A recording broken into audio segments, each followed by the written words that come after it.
Annonçons Jésus, prêchons Jésus, mesdames et messieurs.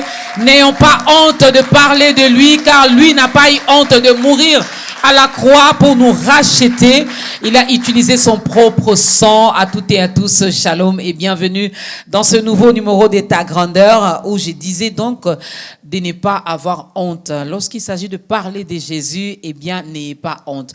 Que vous soyez dans votre lieu de service, là où vous vendez au marché, je ne sais pas moi c'est quoi votre travail, mais en tout cas, dès qu'une occasion se présente, glissez quand même un petit mot à votre collègue de service, à votre voisin, à votre voisine, à la personne qui est à côté de vous. Dites à cette personne, Jésus-Christ est vivant et Jésus-Christ vous aime. Shalom à vous. C'est un autre numéro et il ne vient pas. On lui dit, va dans ta grandeur. C'est un autre numéro et il ne vient pas. On lui dit, va dans ta grandeur. Ben, il vient dans ta grandeur. Et il ne vient pas seulement pour nous parler de lui. Non, non, non, non. Il vient pour nous parler de la part du Seigneur. On a commencé un thème avec lui. Et aujourd'hui, nous allons continuer avec ce thème que je ne vais pas garder, que je vais dévoiler directement. Je bâtirai mon église. Nous sommes dans Matthieu chapitre 16, le verset 18. Les lecteurs de la Bible connaissent bien ce passage biblique. On a eu à faire une émission sur ça. L'émission est sur YouTube, la première partie, sur la chaîne YouTube d'État Grandeur et des BUN Télévision. Donc, allez-y, cliquez seulement. L'émission Ta Grandeur reçoit les docteurs John Police et vous allez voir, tous les numéros sont là et vous allez comprendre la deuxième partie de ce thème que nous allons encore exploiter aujourd'hui. C'est Jésus-Christ qui dit « Je bâtirai mon église ». Shalom, docteur John Police et bienvenue. Merci, maman Dorcas. Shalom à vous. Shalom, papa. Tout va bien? Ça va, ça a toujours été un plaisir d'être sur votre plateau. Merci beaucoup, le plaisir est partagé. Merci. L'homme de Dieu n'est pas venu seul, il est accompagné des autres serviteurs de Dieu. Il est également accompagné des chantres qui sont là, mesdames et messieurs. Au nom de la grande équipe, nous nous disons merci au docteur John Police, mais aussi à toute l'église Kojek, la maison du potier.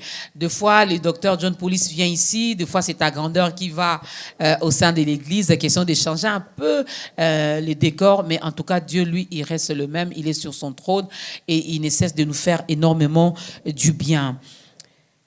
Docteur John Police, on a parlé de ce thème, je me rappelle bien, c'était au début de cette année 2023. Les gens étaient bénis, énormément bénis, moi aussi, ainsi que l'équipe d'État Grandeur. On a eu à apprendre encore beaucoup de choses.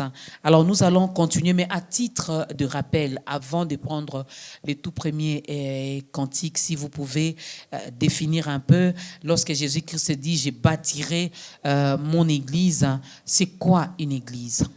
C'est quoi une église?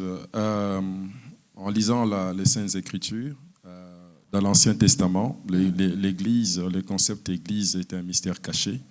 C'est ce qui fait que lorsque vous lisez Daniel chapitre 9, lorsqu'on parle des 70 semaines de Daniel, on ne parlait pas précisément de la période de l'Église. Les théologiens disent que c'est une période de parenthèse, c'est-à-dire qu'après les 69e semaine de Daniel, avant d'entrer dans les 70e semaines de Daniel, la parenthèse qui est là, c'est le temps ou la dispensation de l'Église. Okay. Alors, mais il y a quand même un certain nombre de typologies qu'on peut rattacher à l'Église. Par exemple, lorsqu'on parle de la femme, ainsi de suite, nous savons tous que l'Église est l'épouse du Seigneur. Mm-hmm. Alors, on peut faire une certaine typologie dans l'Ancien Testament.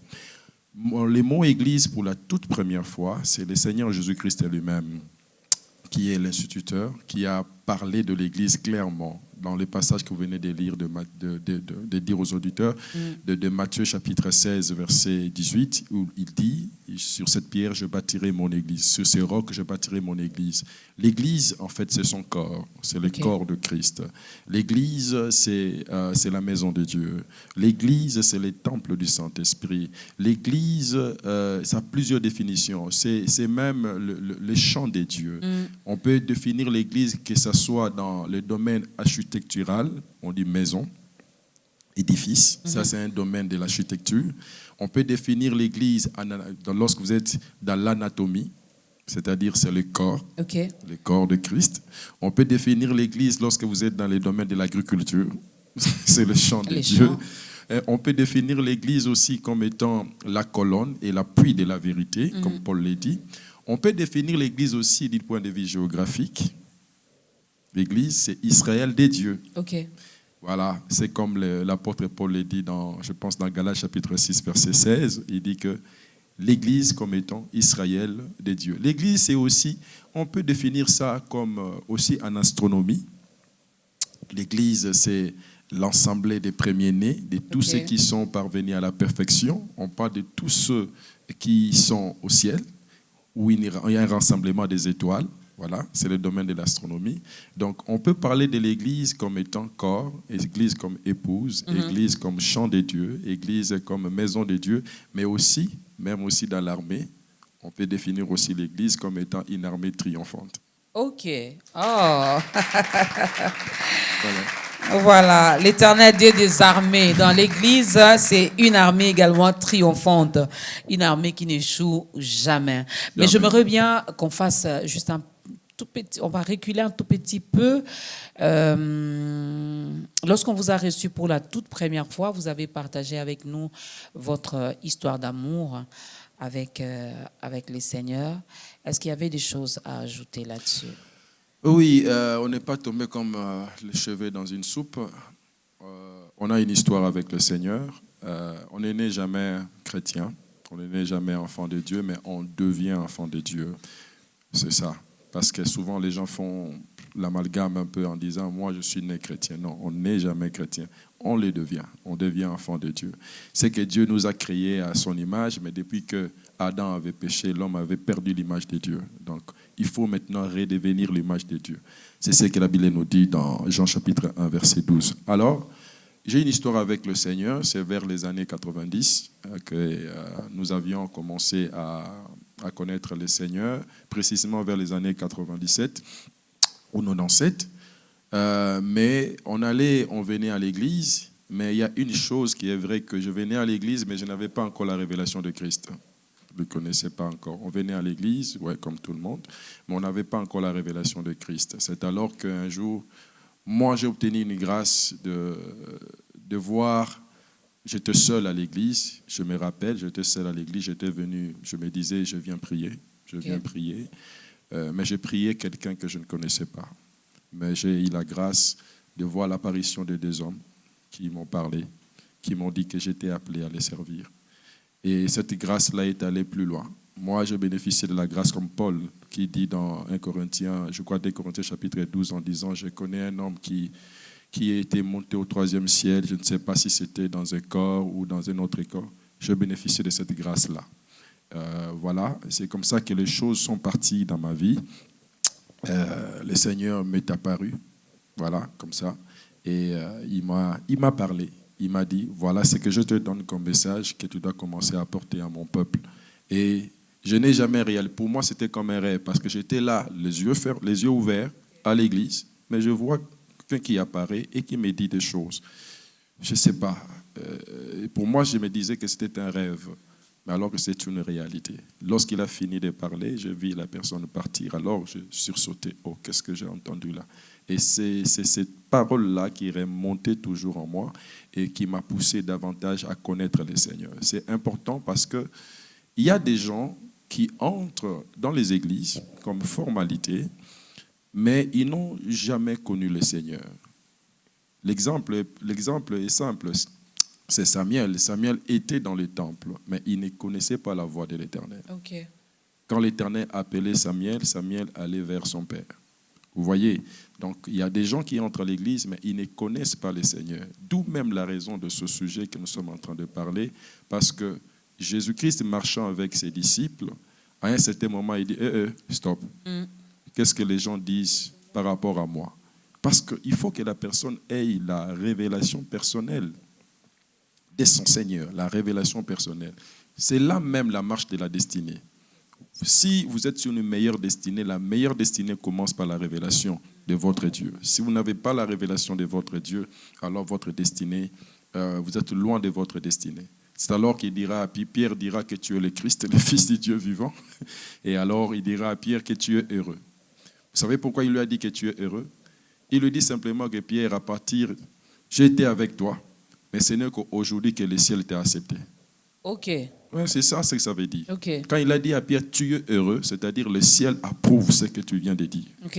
Tu viens d'être approuvé par le ciel. Et quand on est approuvé par le ciel, c'est le changement de l'identité qui intervient. Voilà. Est-ce qu'on peut acclamer le Seigneur? Lorsqu'on est approuvé par Dieu dans le ciel, c'est alors. Je bâtirai mon église, mesdames et messieurs, c'est la suite. C'est la suite, je l'ai dit et je veux me répéter. Pour ceux qui n'ont pas suivi la première partie, allez-y sur notre chaîne YouTube. Là, vous allez retrouver cette émission sur Je bâtirai mon église avec l'homme de Dieu, le docteur John Paulis.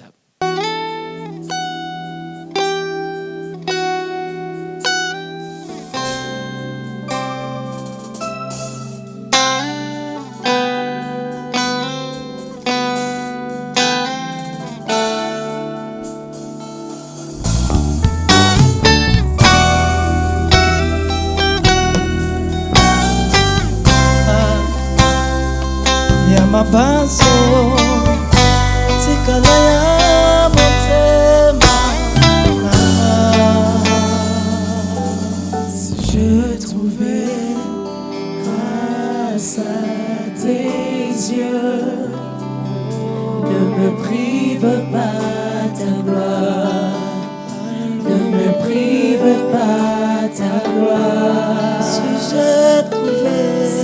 je trouvais grâce à tes yeux, ne me prive pas ta gloire, ne me prive pas ta gloire. Et si je suis adorateur, ne me prive pas ta gloire, ne me prive pas ta gloire. Oh,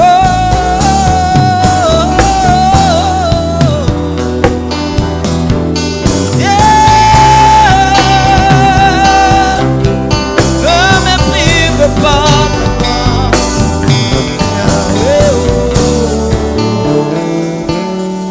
Si j'ai trouvé grâce à tes yeux, ne me prive pas ta gloire, ne me prive pas ta gloire. Si j'ai trouvé grâce à tes yeux, ne me prive pas ta gloire, ne me prive pas ta gloire. Et si je suis adorateur, ne me prive pas ta gloire, ne me prive pas ta gloire. Oh,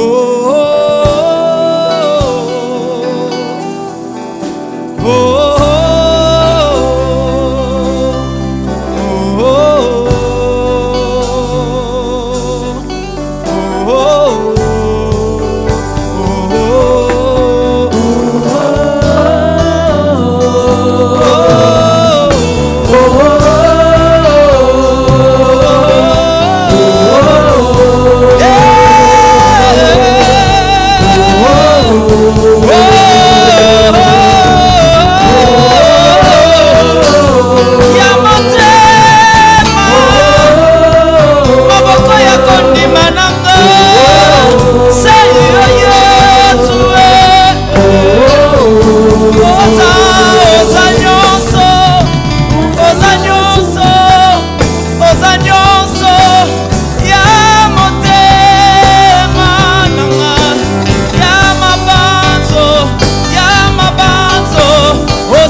bato bakomo bala baimba Yesu tikala ya motema na ngai tikala ya mabanzo na ngai tikala ya motema na ngai ya motema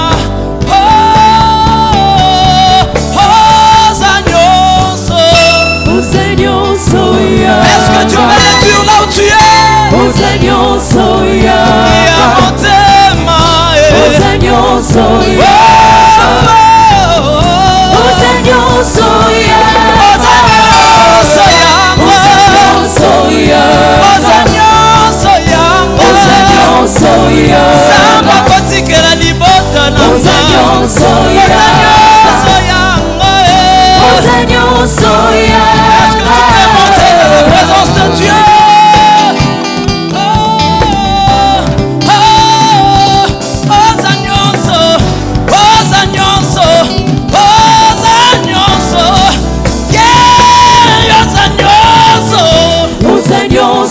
Est-ce que tu peux chanter est-ce que okoloba yango azanyoso yayo ata ozangi baboti ata moto kosunga yo azate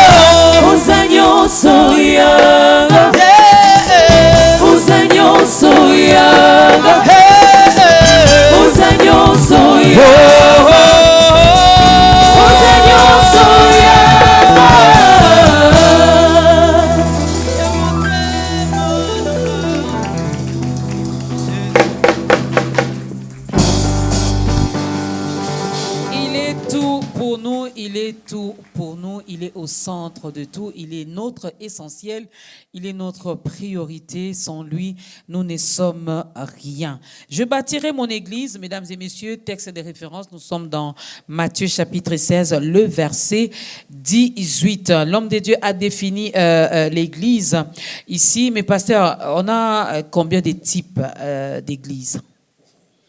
C'est vrai, l'église, c'est Christ lui-même, c'est le corps du Christ. Mais il y a combien de types d'églises? Vous venez déjà de répondre, il n'y en a qu'une seule, l'église du Seigneur. Okay. L'église de Jésus-Christ. Et bien qu'en dehors de ça, on peut parler de sectes, ainsi de suite, mais ce n'est pas ça l'église. L'église, c'est le corps de Christ. C'est-à-dire tous ceux qui sont nés de nouveau, nés en Christ, qui professent la même foi. Voilà, c'est ça l'église. C'est ça l'église. Alors, l'autre fois, vous aviez dit, je vais reposer cette question parce que cette question nous a été encore posée. Je me rappelle, j'ai même demandé à la dame d'aller suivre l'émission pour bien comprendre vos propos. Mais vu que l'occasion nous est encore donnée aujourd'hui, nous avons cette grâce de vous recevoir encore. Je vous pose cette question. Vous aviez dit l'Église n'était pas fondée sur Jésus-Christ, mais plutôt sur qui est Jésus. Pas sur Jésus-Christ, mais sur Jésus, mais qui est Jésus. Voilà, qui il est. Expliciter un tout petit peu. En fait, qui est Jésus, cela revient simplement à dire, c'est l'enseignement de Christ. C'est l'enseignement de Jésus, parce que l'enseignement de Jésus parle de lui. Parle de lui, c'est-à-dire que l'Église n'est pas fondée parce que beaucoup parlent de Jésus. Mais il parle de Jésus comment? C'est ce qu'il lui-même a dit. Qu'est-ce que les gens disent à mon sujet? Certainement qu'il y avait plusieurs réponses. Hein. Il y a certains qui disent que tu es l'un des prophètes, l'autre Jean-Baptiste, ainsi de suite. Il y a des gens qui sont églises, entre guillemets, mais fondées sur la prophétie. Il y en a d'autres qui sont églises, mais fondées sur Élie. Quand je dis fondé sur Élie, je fais référence à Malachie chapitre 4. Okay. Parce qu'il y a certains qui ont construit toute une doctrine là-dessus. C'est-à-dire que Malachie 4, c'est un tel. Il y en a plusieurs qui sont sortis comme ça, c'est moi, Élie, qui allait venir. Et ils fondent leur foi sur ça. À telle enseigne que lorsqu'on parle de Christ, on parle de sa parole, l'Église est froide. Mais quand on parle de l'ère Élie là, vous voyez les gens sursautés, les gens sont en ébullition. Il y a d'autres qui ont fondé leur église sur autre chose. Mais l'église du Seigneur est fondée sur qui il est. Il est qui par rapport à vous? Il est qui? Voilà pourquoi il pose la question à Pierre, à ses disciples, en fait, en disant, si les gens rencontrent, voilà, je suis un tel, mais pour vous, je suis qui? La révélation personnelle, c'est très important. Donc, la connaissance de Jésus, connaître qui il est, c'est important et c'est sur ça que les apôtres ont enseigné. Ils n'ont enseigné que sur ça. Ils ont parlé de Christ.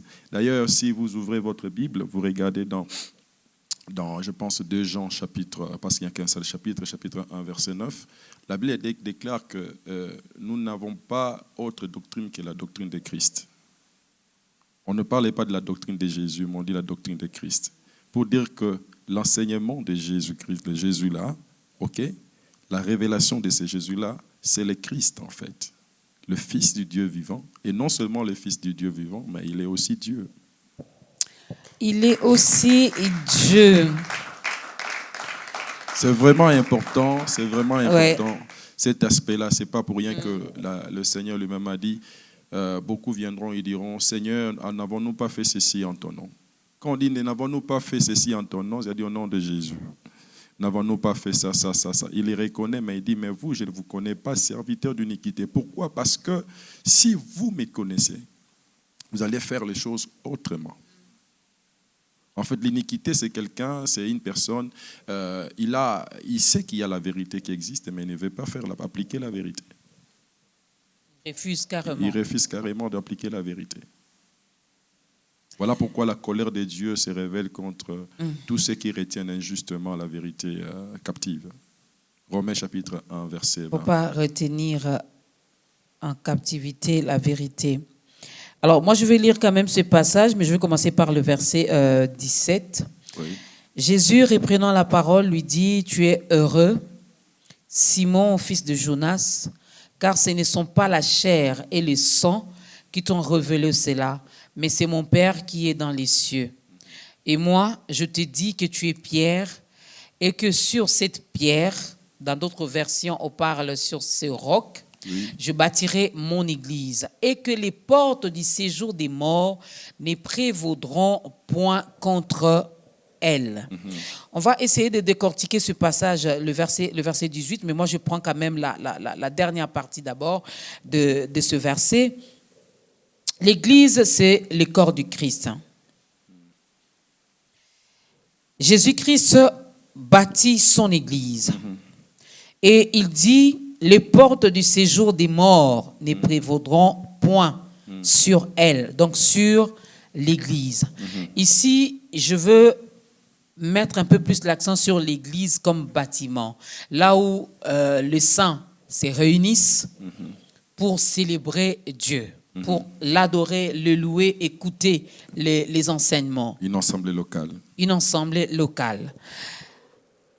Avec ce qui se passe aujourd'hui au sein de cette église, au sein de cette assemblée locale, où les occultistes financent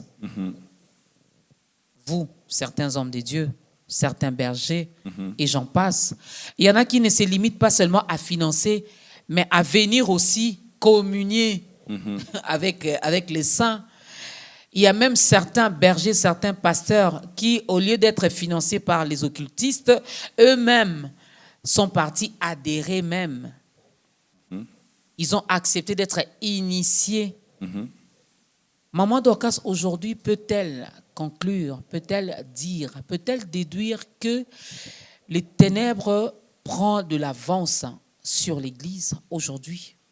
Est-ce que les ténèbres prennent de l'avance sur l'Église? Quelle Église? Communauté locale. Communauté locale, oui. Si je parle de communauté locale, je peux dire oui, mais pas l'Église du Seigneur. Or, cette communauté locale est constituée de nous qui sommes les membres du corps de Christ. Mais simplement parce qu'on méprise la vérité. On méprise la vérité parce que la Bible déclare qu'il a dépouillé les dominations. Il les a livrées en spectacle en triomphant d'elles par la croix. Mais quand vous commencez à réarmer les diables, vous commencez à réarmer les diables et comment? Par nos pratiques, par certaines choses que nous prêchons dans les églises aujourd'hui. Alors donc, nous donnons l'avantage au diable. Paul dit ceci dans 2 Corinthiens chapitre 2, verset 11. Il dit que ne donnons pas à Satan l'avantage sur nous. C'est-à-dire qu'il y a certains qui aiment donner à Satan l'avantage. La Bible déclare que les portes de séjour des morts ne provoqueront rien contre elles, simplement pour dire ceci, que le Seigneur sait que je bâtirai mon église, mais il y aura une force négative qui sera en train de combattre l'église. Mais regarde ce qu'il dit. Il dit qu'en dépit de ces forces négatives-là, l'église restera toujours victorieuse. Parce que regardez, Christ n'est pas monté au ciel les bras croisés. Christ n'est pas monté au ciel les bras croisés. Si vous lisez Luc chapitre 24, il déclare, il leva ses mains et c'est comme ça qu'il est monté. Or, lorsque le Seigneur lève ses mains, il ne représente rien d'autre que c'est la réalité en fait de Moïse, lorsque Moïse était sur la montagne. Okay. Quand le peuple d'Israël était attaqué par les Amalécites, la Bible déclare quand Moïse levait ses mains, c'était la victoire. Et quand il baissait ses bras, c'était la défaite.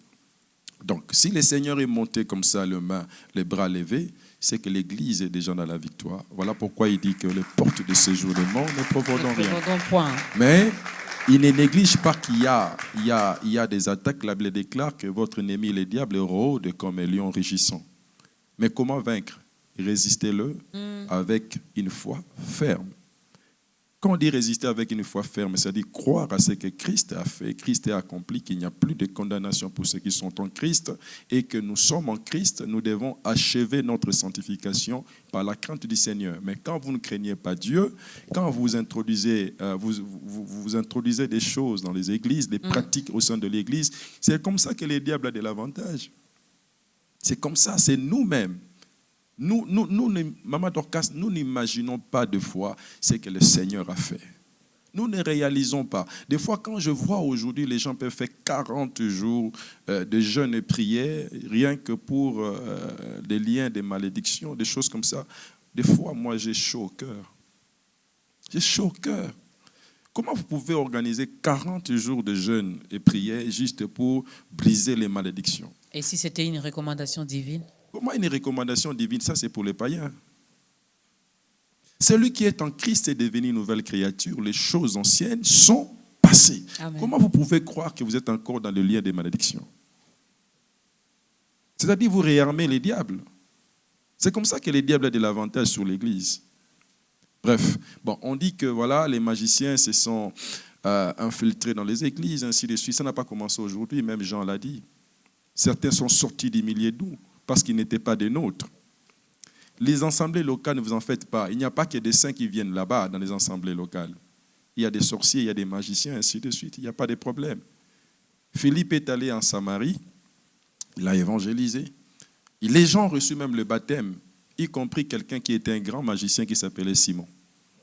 Et il était même disciple et commençait à accompagner maintenant Philippe. Donc, il est entré dans le sillage des collaborateurs, mais il avait encore ses histoires. La preuve en est que quand Pierre est venu et qu'il a imposé les mains, les gens ont reçu le Saint-Esprit. Il a proposé à Pierre de l'argent en disant « Sois-moi aussi ses pouvoirs. Comme ça, celui à qui je poserai les mains pour qu'il reçoive aussi la puissance, le Saint-Esprit comme ça. » Mais écoute la réponse de Pierre. Il dit « Je te vois dans des liens de l'iniquité. » Il y a des gens, depuis qu'ils ont reçu les baptêmes, ils sont dans les liens de l'iniquité.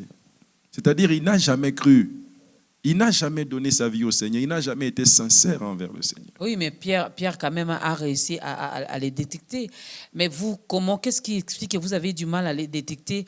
Ils sont à l'église, ils ont fait autant d'années et personne ne les détecte et ils sont là en train d'opérer aussi. Mais ils sont là parce que quel est le message qu'on apporte à l'église? C'est simple. Quel est le message qu'on apporte à l'église? Vous savez, il n'y a pas de gymnastique à faire. Ce n'est pas le fait à tapant les mains comme on dit, voilà, vos mains vont devenir comme de foudre pour que les démons, ces gens en sortent. Non. Prêchez la parole pure. Donnez la parole pure, ils vont se sentir coincés. La Bible déclare que le méchant ne résiste pas dans l'assemblée de saints. Là où il y a le méchant, là où il y a le juste, les méchants ne résistent pas. Pourquoi? Parce que vous parlez de la justice. Or, lui, il aime l'injustice. Quand les gens viennent dans nos églises, nous leur prêchons le voyage. Nous leur prêchons l'évangile de la femme courbée. Dites-moi. Parce que la femme courbée ne peut regarder que la terre, ne regarde jamais le ciel. Oui, mais c'est parce que nous avons besoin d'être redressés. Cette femme qui avait les dos courbés, qui regardait tout le temps la terre, mais lorsque il y a eu cette rencontre avec les Ça veut Seigneurs, dire qu'il faut que le Seigneur lui impose les mains. N'est-ce pas? Maintenant, quand vous avez pris ce Seigneur-là, vous l'avez mis de côté. Vous l'avez mis de côté, vous prêchez l'évangile des émotions et des sentiments. C'est normal que ces gens-là viennent, sont là. Mais commencez à prêcher les choses justes, les choses qui conviennent. Ils se sentiront mal à l'aise. Imagine quelqu'un qui porte des mini-jupes. Il aime que c'est ça sa vie, pour venir séduire les gens à l'église. Mais quand il vient à l'église, non, vous mais parlez... est-ce qu'elle le fait pour venir séduire ou c'est son accoutrement? Maman Dorcas, elle est à l'aise dans ça, c'est ce qu'elle préfère. Maman Dorcas, il y a des gens qui viennent pour ça. Mais je viens de vous dire, de vous illustrer l'exemple de Simon, le magicien qui a dit à Simon, et Pierre lui a dit, je te vois dans les liens de l'iniquité. Il y a des gens qui sont comme ça.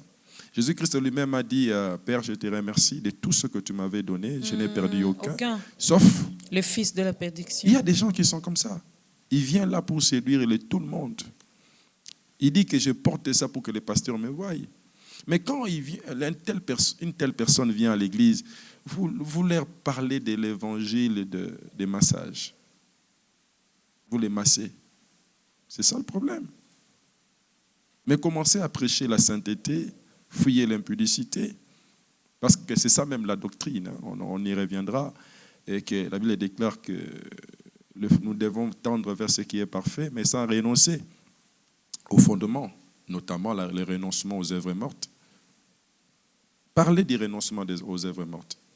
Parlez que fouiller l'impudicité, abandonner telle vie. J'aime bien comment celles ou ceux qui ne s'habillent pas décemment réagissent en disant « Nzambatala motema, docteur John Police ». Ah, c'est vrai ça? Oui, la robe que je porte là, Dieu n'a rien à voir avec ça. Le cœur, l'intérieur. Sur ces rocs que je bâtirai mon église, en fait, je voudrais même insister là-dessus.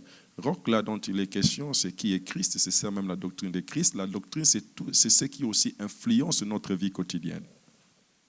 Si l'enseignement de Christ n'influence pas votre vie, même votre extérieur, il y a un problème parce que la Bible dit que les femmes s'habillent d'une manière décente.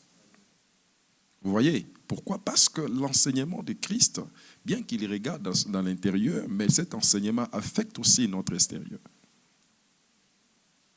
Affecte aussi notre extérieur. C'est important, Maman Dorcas. Les porteuses de mini-jupes, arrêtez avec ça. Non, il n'y a pas que ça, il y en a plusieurs. Hein. Il n'y a pas que ça, il y en a plusieurs. Là, les frères sont contents hein, parce qu'on parle de ça. Non, ne vous en faites pas. Il y a mais eux aussi, ils s'habillent mal. Il n'y a pas que ça. Il n'y a pas que ça comme défaut. Il y en a plusieurs. Il y a de ceux-là qui encouragent la polygamie. Il y a de ceux-là qui cachent... Il y a moins d'hommes et beaucoup de femmes. Pardon? C'est justifié. Et vous êtes le créateur de ces hommes-là et de ces femmes-là? Non, le Créateur a créé beaucoup d'hommes et peu de femmes. Si celui qui a dit jamais un homme sans femme, jamais une femme sans homme, qui a dit ça, vous pensez que nous sommes plus intelligents que lui? Nous sommes créés à son image. Nous sommes créés à son image. Il nous a donné un cerveau. Il nous a donné un cerveau, mais nous sommes créés à son image. Cette image a été perdue lorsque Adam avait péché. Et cette image ne peut être récupérée que lorsqu'on est en Christ. Sinon, si Adam était resté juste, le Seigneur n'allait pas venir. On n'allait jamais parler de la nouvelle naissance. Il faut naître de nouveau. Quand on naît de nouveau, on renouvelle son intelligence. On renouvelle son intelligence, donc on a une autre façon, une autre manière de voir les choses. Mais nulle part dans la Bible, c'est mentionné que la polygamie était un péché. Il y a un passage. Nulle part dans la Bible, c'est mentionné clairement que la polygamie était un péché, mais il y a aussi quelque part là où on a écrit, parce qu'on donne l'exemple d'Abraham. Mais les premiers polygames, je vais d'abord aller, les premiers polygames n'étaient pas de la descendance de Seth, hein. C'est de la descendance de Caïn. Les premiers polygames étaient de la descendance de Caïn. On la Bible déclare ne ressemblait pas à Caïn, ne ressemblait pas à Caïn, qui était du diable. C'était qui les premiers polygames? Les premiers polygames, si vous regardez dans Genèse chapitre 4, vous allez voir un descendant de Caïn. Je pense que c'est Yobal, quelque chose comme ça. À moins que j'ouvre ma Bible, je peux vous montrer ça. C'est lui qui a commencé cette histoire. C'est lui qui a commencé l'histoire de la polygamie. C'est le descendant de Caïn. Alors je vais aller loin aussi. Les premiers fabricants d'armes et d'instruments, c'est aussi de la descendance de Caïn. Bon, ça, je réserve ça pour une autre émission. En tout cas, ne ressemblez pas à Caïn. Je me rends compte que lui, là, il n'a fait rien de bon sur la terre, quoi. Même sa descendance. Donc, faut pas vraiment... Il faut éviter. C'est pour dire que moi, je ne suis pas frère à Caïn. Il y a des gens... Il y a une doctrine aujourd'hui où les gens commencent à soutenir que Caïn, comme Dieu a dit que Caïn ne mourra pas, et que Caïn est notre frère. Non, Caïn n'est pas mon frère. Caïn n'est pas mon frère, parce que la Bible déclare qu'il a été meurtrier. Je ne suis pas frère à un meurtrier. Vous voyez que là où il y a les meurtriers, c'est là où sort la polygamie. Bon, Abraham, on dit que notre père Abraham avait... Notre père dans la foi, en plus. Oui, notre père dans la foi. Mais Malachie répond. Malachie dit que Abraham était insensé. Insensé. S'il avait un peu de sens, il n'allait pas avoir une seconde femme. Mais pourquoi il a fait, la Bible répond, c'est parce qu'il cherchait une postérité, parce qu'il y avait une promesse. Maintenant, vous êtes dans la polygamie, vous cherchez quoi? Vous avez une promesse. On veut seulement aider. Vous avez une promesse divine? Non, nous voulons seulement aider en fait, celles qui traînent encore. Ce qui s'est passé avec les patriarches, c'est parce que Dieu avait une façon de le conduire. Il y avait une promesse, en fait, Dieu visait Israël pour arriver à Israël. Maintenant, vous voulez avoir une troisième épouse, deuxième, quatrième, cinquième, sixième, c'est pour avoir quelle postérité? Or, cette postérité n'est rien d'autre que Christ. Christ est déjà venu. Vous cherchez encore des postérités comment? Pour avoir des Caïns. C'est parce que, voilà, c'est parce que, ils vont dire, nous cherchons, des fois, Abraham, en fait, c'est parce que aussi, Abraham a été en alliance avec Dieu. OK? Une alliance avec Dieu. Mais aujourd'hui, tous, nous sommes dans une alliance unique. Parce qu'aujourd'hui, il y a des gens qui nous prêchent l'évangile. Vous verrez à la télé, il a prêché, puis il dit, venez entrer en alliance. Les gens viennent avec des dîmes, des offrandes, ainsi de suite, tout ça. Non, papa, il n'y a pas une alliance spéciale pour vous. Non, il n'y en a pas. Parce que si vous avez une alliance spéciale, c'est que Christ n'a rien fait. Oh, Christ a tout fait. Moi, je n'ai pas une alliance particulière avec Dieu, mais j'ai une intimité avec Dieu. Amen. L'alliance que j'ai, c'est l'alliance en Christ, l'alliance de Christ. C'est ça la nouvelle alliance.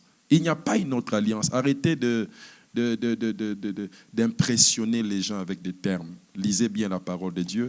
Même Pierre n'avait pas dit que j'étais dans une alliance avec... Non, ni Paul. Lisez bien la parole de Dieu et si vous voulez bien comprendre cette histoire de la nouvelle alliance, l'alliance que le Père a contractée avec nous par Christ, il faut bien lire Hébreu. J'aime bien ces livres. Voilà. Il faut aller là-bas. Et on nous parle de cette alliance qui est la plus excellente. Et c'est la toute dernière alliance. Il n'y en aura pas une autre. Même Abraham, dans les Saintes Écritures, si vous lisez l'histoire d'Abraham, Dieu avait déjà prédit les 8 alliances qui vont exister. Parce que Dieu dit dans Genèse 15, je vais traiter une alliance avec toi. Prends une génisse, un bélier, et prends une brebis. Et aussi des tourterelles et des pigeons. Qu'est-ce que tu fais? Tu vas couper la génisse en 2, bélier en 2, brebis en 2. En tout, ça fait combien? 6. Et puis, tu laisses la tourterelle et les pigeons tels quels. Si tu comptes, ça fait 8. Et dans la Bible, la 8e alliance, c'est l'alliance de Christ, parce que le chiffre 8, c'est le chiffre de l'éternité. C'est la raison pour laquelle que David était 8e enfant. Ah, il faut aimer la parole. Il faut aimer la parole. Il faut connaître la parole. Il faut comprendre la parole. Il faut vivre la parole. Et vous n'allez pas vous faire escroquer comme ça. Je vais le dire, c'est vraiment le verbe. Vous n'allez pas... Alors, moi j'aimerais bien qu'on parle... je vais quand même poser cette question. D'après... j'allais dire ma petite connaissance, je vais parler quand même au nom des téléspectateurs, des internautes, mais aussi des auditeurs qui nous écoutent, qui nous suivent en ce moment. L'Église, ici, c'est les corps. Et l'une des missions de l'Église, j'ai lu ma question parce que je l'avais vraiment bien écrite quelque part, l'une des missions de l'Église, c'est de nous préparer, nous qui sommes épouses, nous préparer à la rencontre de l'époux. Docteur John Paulis, qui nous prépare? Qui nous prépare nous, en tant qu'épouses, nous, Église. C'est simple. C'est l'ancien serviteur d'Abraham qui doit nous préparer. C'est qui? L'ancien serviteur, c'est l'image du Saint-Esprit.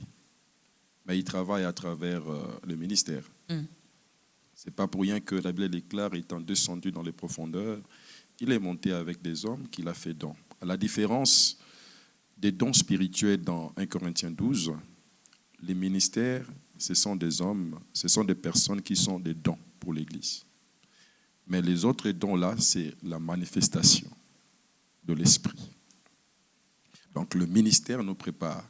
Et Éphésiens chapitre 4, verset 9 jusqu'au 14e verset, la Bible déclare que c'est pour le perfectionnement de ça.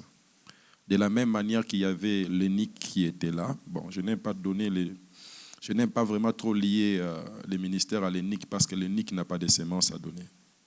Or, un ministre est quelqu'un qui doit donner la sémence. Okay? Je reviendrai là-dessus quand je parlerai de doctrine. Alors, on dit que les ministères ont été donnés pour le perfectionnement de ça. L'énique était là à côté d'Esther pour dire à Esther, prends ça. Quand Esther devrait aller rencontrer le roi, prends ça, fais ça, fais ça. Et le jour qu'Esther est allée, Esther était reçue favorablement. Pourquoi? Parce que Esther avait suivi les conseils de l'énique. Bon, prenons par typologie l'énique comme étant les ministères, mais avec beaucoup de guillemets. Voilà. Le Saint-Esprit nous prépare. Nous prépare. C'est la raison pour laquelle, lorsque vous lisez les 7 lettres envoyées aux 7 églises, à la fin, on dit toujours que l'Église, que l'Église écoute ce que l'Esprit dit, que celui qui a les oreilles pour entendre ce que l'Esprit dit aux églises. Donc l'Esprit qui parle. Et si vous allez plus loin dans Apocalypse chapitre 22, la Bible déclare que l'épouse et l'Esprit dit viens, disent viens, dans le sens qu'il y a une certaine complémentaire, une certaine complicité entre l'Église et l'Esprit. Parce que c'est l'Esprit, c'était l'ancien serviteur d'Abraham qui devait dire à Rebecca, voilà ton maître Isaac. Donc, quand le Seigneur reviendra, c'est l'Esprit qui est en nous, c'est cet esprit qui nous permettra d'être attirés vers lui dans les airs. Si nous n'avons pas le Saint-Esprit, nous ne serons pas attirés. Ah, Saint-Esprit, aide-nous. C'est la période de la Pentecôte. Hein? Ah oui. Entre guillemets, on fête toujours la Pentecôte, même jusqu'à aujourd'hui. Oui, oui. Que vraiment le Saint-Esprit nous aide et qui nous prépare à la rencontre de l'époux. Je bâtirai mon église. J'aimerais bien, vous avez déjà dit ça avant de prendre le deuxième cantique. Parlons un peu des doctrines. Oui. C'est très important. Les doctrines, c'est ce qui donne l'essence ou l'essence même du roc, de la pierre sur laquelle l'Église doit être bâtie. La Bible déclare dans Éphésiens chapitre 2, verset 20 que nous sommes édifiés sur l'enseignement des apôtres et des prophètes, et Jésus-Christ étant lui-même la pierre angulaire. Paul dit dans 1 Corinthiens chapitre 3, verset 9 à 11, il dit que « Je posais les fondements comme un sage architecte, mais celui qui construit dessus, qu'il prenne garde. » C'est pour dire, l'Église du Seigneur ne fondée que sur une seule fondation, qui est le Christ lui-même, son enseignement.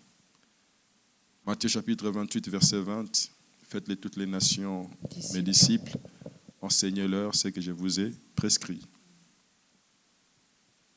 Il n'y en a pas plusieurs, il n'y en a qu'un seul enseignement. Actes chapitre 2, verset 42, « Ils persévéraient dans l'enseignement des apôtres. » C'est-à-dire tous les apôtres là n'avaient qu'un seul enseignement.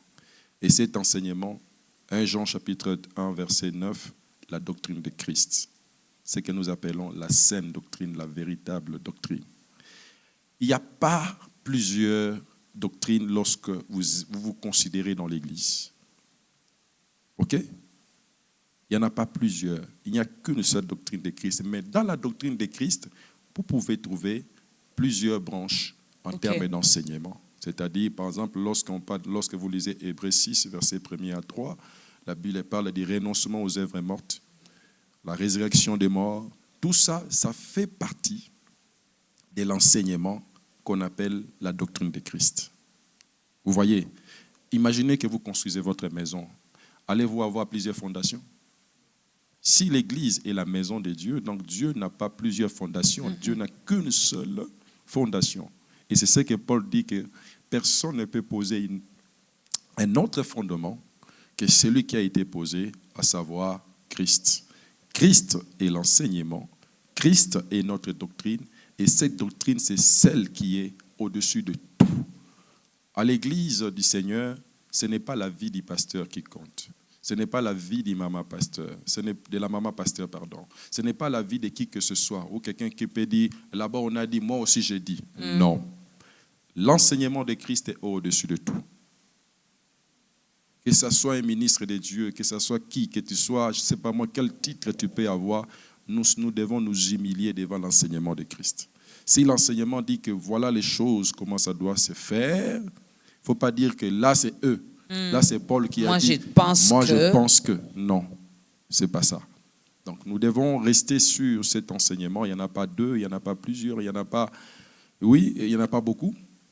Il n'y en a qu'une seule. Mais, en dehors de ça, il y a des fausses fondations que nous appelons de fausses doctrines. Dans les fausses doctrines, il y en a, je peux classifier ça en deux catégories. Vous avez la doctrine des hommes. La doctrine des hommes, c'est-à-dire l'homme lui-même se forge une doctrine. Il enseigne des choses que lui pense, que lui connaît, mais qui n'a rien à voir avec ce que Christ a dit. Exemple, des pratiques que nous voyons aujourd'hui, où vous verrez quelqu'un qui s'était déjà fait baptiser, il est allé en Israël et puis il cherche encore à se plonger dans les Jourdains. Et c'est le Jourdain. C'est les Jourdains, mais il n'y a rien là-bas. Ce n'est pas les fleuves Congo, ce n'est pas Mayangili, c'est les Jourdains. Pour l'instant, et les Jourdains et l'eau de la rivière d'Engili, même chose. On va marquer une petite pause à deux doctrines. La première doctrine, c'est la doctrine des hommes, où le pasteur explique. On va revenir sur ça. Je ne sais pas comment lui explique ça.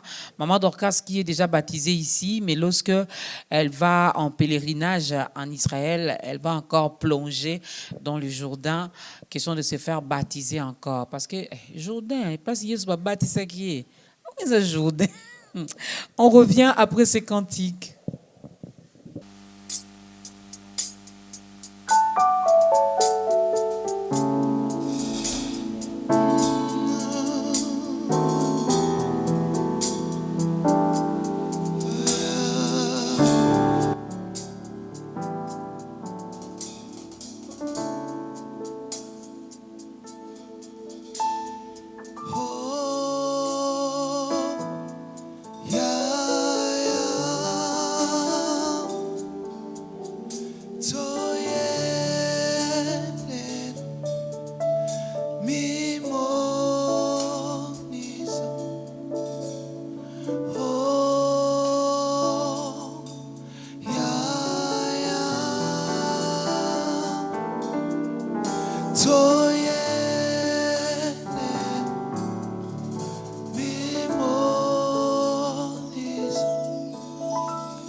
bona yo.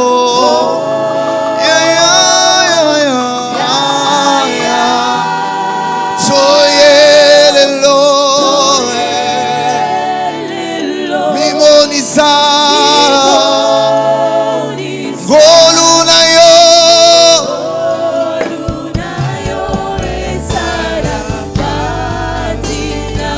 Toye. Mimonisa. Nafuya na yo.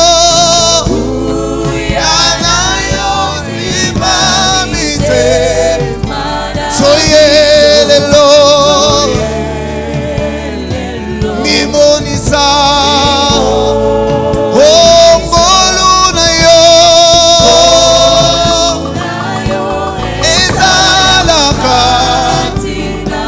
Toyelelo. Mimonisa. Nafuya na yo. Sopa mitema liboso na yo. Toyelelo. Yelelelelelelele. Oh, yeah, yeah. Yeah, yeah, yeah, yeah. Oh, toyelelo. Toyelelo, yeah, yeah. Yeah, yeah. Simonita na bomona nga. Yeah, yeah, yes, we. Toyelelo. Limonisa, yeah, yeah. Oh, yeah, yeah. Sopa molimo na iglesia, yeah, yeah. Toyelelo. Limonisa. Oh, yeah, yeah. Yeah, yeah. Toyelelo. Limonisa, yeah, yeah, yeah, yeah, yeah, yeah. Oh, yeah, yeah, nanga, yeah. Yeah, yeah, nanga, yeah, yeah, nanga. Toyelelo. Toye, toye, toye. Oh, yeah, yeah. Yeah, yeah, yes, yeah. Toyelelo. Limonisa. Oh, yeah, yeah, yeah. Yeah, yeah. Yeah, yeah. Toyelelo. Limonisa. Sopanguyana yo. Sopanguyana yo. Sopanguya na iglesia Kongo.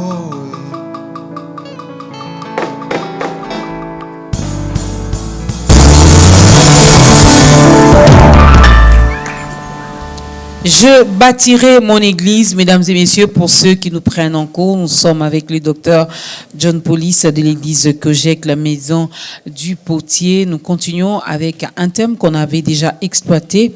La première partie, c'était donc en début de cette année 2023. Là, c'est donc la deuxième partie, car nous voulons bien comprendre avec tout ce qui se passe à l'église aujourd'hui, avec tout ce que nous voyons, nous vivons, nous entendons, avec les comportements de ce qui se passe à gauche et à droite parmi les hommes de Dieu. En tout cas, je me pose la question de savoir si nous, en tant qu'épouses, si nous sommes déjà prêtes, car l'époux revient. Et l'époux revient chercher son épouse, son église. Et il veut que cette église soit une église sans tâche, n'est-ce pas? Alors, nous devons travailler. Alors, travailler. Homme de Dieu, il y a deux doctrines, vous avez énuméré pour parler du premier doctrine qui est donc cette doctrine des hommes. Aller se faire rebaptiser dans le Jourdain, est-ce qu'il y a un problème? Est-ce qu'il y a un problème? Je me suis fait baptiser ici. Oui. Dans une piscine ou dans la rivière Kalamo, Unjili, et j'en passe. Alors, maintenant que je me rends en Israël, je vois le Jourdain qui existe encore jusqu'à aujourd'hui. Est-ce que les Jésus qu'on vous a prêché ici au Congo et les Jésus qu'on va vous dire là-bas, est-ce que ce Jésus-là est différent? Non, c'est le même. C'est une remise en question de votre foi même. C'est une remise en question. Parce que le baptême, c'est un engagement d'une bonne conscience de l'homme envers le Seigneur. C'est-à-dire que tous ces temps ici, vous n'avez jamais fait cet engagement. Vous avez trompé les gens. Il faut vous repentir. Non, on a fait cet engagement, mais seulement à un moment donné, on a encore trébuché. À un moment donné, nous sommes encore tombés. Mais maintenant qu'on est en Israël, on s'est dit, en fait, dans le Jourdain, là où Jésus-Christ... Réponds-toi là où tu es tombé, ce n'est pas le fait de se rebaptiser. Dans le Jourdain. Sans la foi, il est impossible de lui être agréable. C'est ça, Maman Dorcas. C'est une remise en question, en fait. Vraiment une remise en question. Vous verrez des gens, ils vont se faire rebaptiser. D'autres vont aller même dans les tombeaux de Jésus, dormir là où on avait mis le corps de Jésus. Vous ne savez pas ce que vous faites. Vous ne savez pas, il n'est pas là. Mais il est passé par là. Jésus-Christ a dit que désormais, lorsqu'il parlait de Jérusalem, il dit « Jérusalem, Jérusalem, toi qui tues les prophètes, j'ai voulu rassembler tes enfants comme le poussin, la poule rassemble ses poussins, vous n'avez pas voulu. Cependant, je ne reviendrai plus jusqu'à ce que vous disiez béni soit celui qui vient au nom du Seigneur. C'est pour dire que présentement là-bas, il n'y a rien. Mais après l'enlèvement, le Seigneur ne va pas oublier son peuple. Le Seigneur n'a pas rejeté définitivement son peuple. Il n'a pas rejeté son peuple. Il reviendra, mais pour l'instant, c'est la dispensation de l'Église. Et l'Église, c'est quoi? C'est qui ou c'est quoi? L'Église, c'est que vous soyez juif, que vous soyez grec, que vous soyez congolais, que vous soyez tout le monde qui a donné sa foi, qui a cru en Jésus-Christ, né de nouveau, fait partie de l'Église. Même le juif. C'est-à-dire, même le juif peut quitter chez lui là-bas. Si les Juifs ont cru ici, je peux les baptiser ici, à la rivière Gilles. Je peux les baptiser au Congo. Je n'ai pas besoin de les retourner là-bas. Ça, c'est l'enseignement, la doctrine que les hommes ont créée. C'est pour dire, Jésus-Christ, par exemple, je crois dans Marc chapitre 7, verset 8, où il reprochait le pharisien en disant que vous négligez la loi de Dieu au profit de vos traditions, les traditions des hommes. En fait, la doctrine des hommes, c'est la tradition des hommes. Quelqu'un qui prend sa vie, son expérience en lui, il en fait une doctrine. Si le Seigneur vous a béni, par exemple, il vous a fait grâce, vous pouvez partager l'expérience, mais n'en faites pas ça une doctrine. Ok? Parce qu'aujourd'hui, nous voyons beaucoup de choses, des expériences des gens, et ils vont en faire une doctrine. Si un jour tu avais pris votre veste, tu as pris votre veste, et que par là tu as jeté à quelqu'un est tombé, ne dis pas qu'à chaque fois il faut prendre la veste et commencer à jeter à tout le monde. Non, c'est une erreur. N'en fais pas une doctrine en disant que voilà, tout homme de Dieu, ses costumes, c'est rempli d'onction. Qui vous dit ça? Si c'est rempli d'onction, alors le pressing, là où nous déposons nos costumes dans des pressings, pourquoi ces gens-là ne tombent pas? Parce que c'est eux qui lavent nos costumes.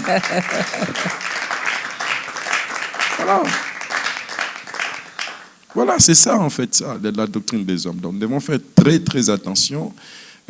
Oui, aujourd'hui par exemple, il y a un vent sur qui, parce que l'Église aujourd'hui veut se judaïser. Ce sont des choses qui existaient, même à l'Église des Galates, où l'apôtre Paul pouvait dire aux Galates, qui vous a ensorcelé, qui vous a envoûté. Aujourd'hui, l'Église, beaucoup de gens sont envoûtés. Sont envoûtés avec l'enseignement des hommes. Talit, ainsi de suite, tout ça. Ça, ce sont des traditions des hommes. Ce sont des traditions, ça n'a rien à voir. Ça, ce sont des doctrines des hommes. Restez dans la doctrine de Christ.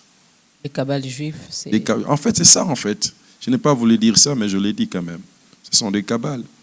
Or, les Juifs n'ont plus Dieu parce qu'en fait, ils sont dans une certaine jalousie. C'est ce que Paul dit dans Romains 11. Dieu nous a choisis pour exciter leur jalousie. Vous ne savez pas que toi qui as Christ assis sur une bonne doctrine, la doctrine de Christ, ceux qui n'en ont pas, qui sont ailleurs, ils sont en train de te jalouser. Voilà pourquoi ils vous amènent des choses afin que vous puissiez les rejoindre. Vous devez savoir ça. Et ils réussissent, hein?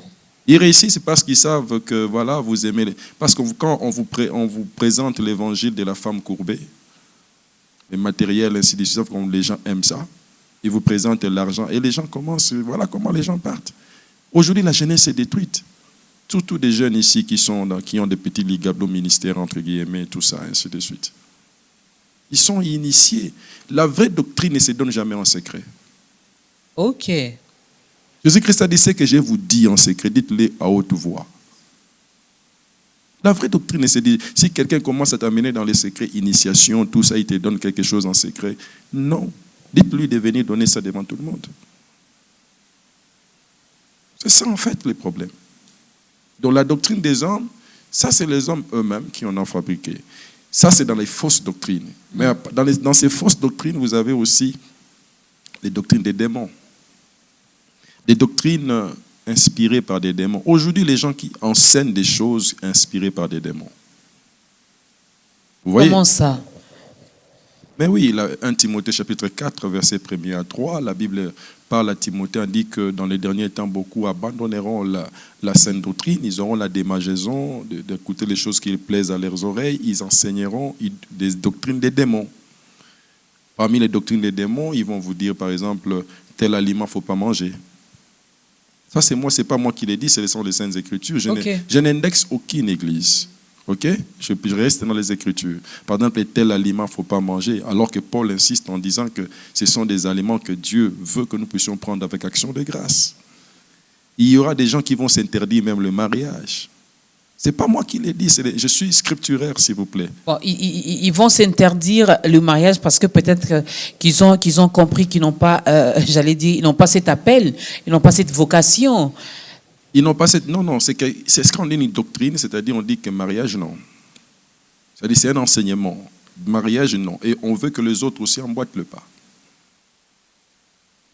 N'emboîtez pas le pas. Le mariage, c'est bon. C'est une institution divine. Moi, si Dieu doit recommencer, qu'il crée encore le mariage. Voilà. Il y a des gens qui vont s'interdire des choses à manger. Non, nous ne mangeons pas la viande, nous ne mangeons pas des légumes, nous ne mangeons pas ceci, cela, des choses comme ça. Qu'est-ce que les légumes ont à faire avec la foi? Qu'est-ce que la viande a à faire avec la foi? Dieu lui-même a dit à Noé, en sus des herbes, je te donne l'animal à manger. Donc nous devons tout manger. Oui, avec j'ai vu une Chinoise qui était en train de manger ce qu'on appelle ici les geckos. Je l'ai vu manger les cafards. Où est le problème? Manger les cafards, docteur. Mais si la personne qui mange les cafards mange avec action de grâce,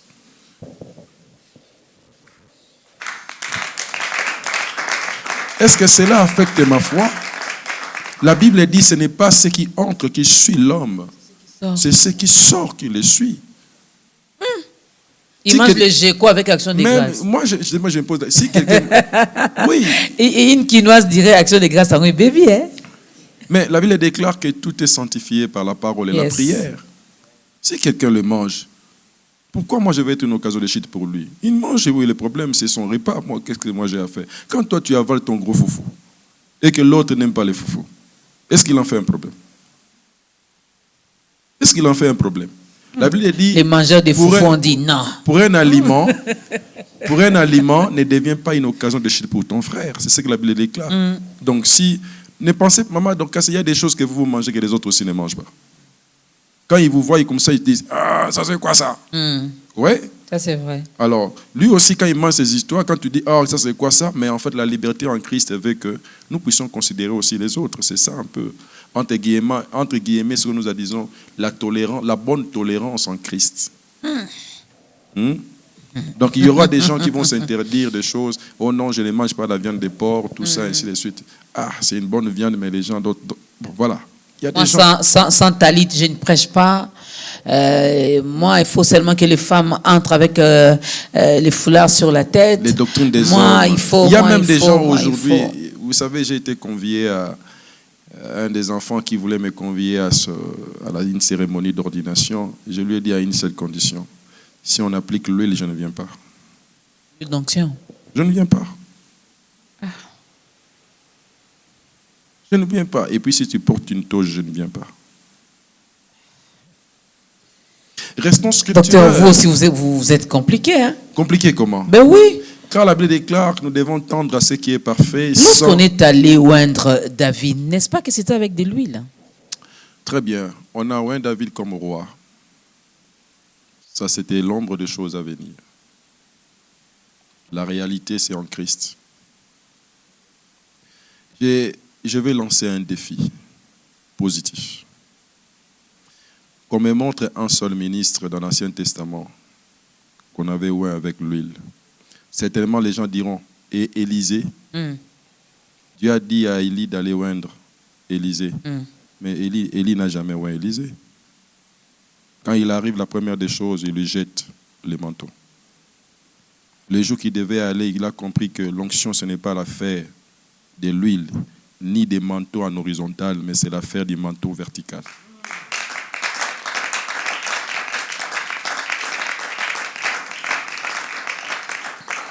Il lui dit, ce que tu demandes, c'est difficile, mais quand je serai monté, je serai élevé au-dessus de toi, cela t'arrivera si tu me vois. Et quand il est là-bas, il lui lâche les manteaux. C'est ça en fait, il faut le recevoir d'en haut. Toute grâce excellente, tout don parfait, vient de Père de lumière, chez qui il n'y a ni changement, ni ombre de variation. C'est ce que la Bible déclare. Pourquoi vous voulez appliquer l'huile? Parce que la Bible dit que dans la doctrine, il y a aussi l'imposition des mains. L'imposition des mains fait partie de la doctrine de Christ. Quand on dit l'imposition des mains, pour savoir quand est-ce qu'on exerce l'imposition des mains. Paul répond à ce qui concerne le ministère en disant à Timothée, ne néglige pas les dons que tu as reçus par imposition de main au milieu de l'assemblée des anciens. Donc le ministère, même dans Actes chapitre 13, verset 6, lorsqu'on a choisi Paul et Barnabas dans l'église d'Antioche, la Bible déclare, après avoir jeûné et prié, ils leur imposèrent le main. Voilà, c'est tout. Même s'ils étaient en culotte, il n'y a pas de problème. Imposer les mains, libérer la personne, là, les ministères. N'utilisez pas l'huile. Pourquoi? L'huile, on l'utilise que sur les malades. Et ce n'est pas seulement l'huile d'olive, même l'huile de frein.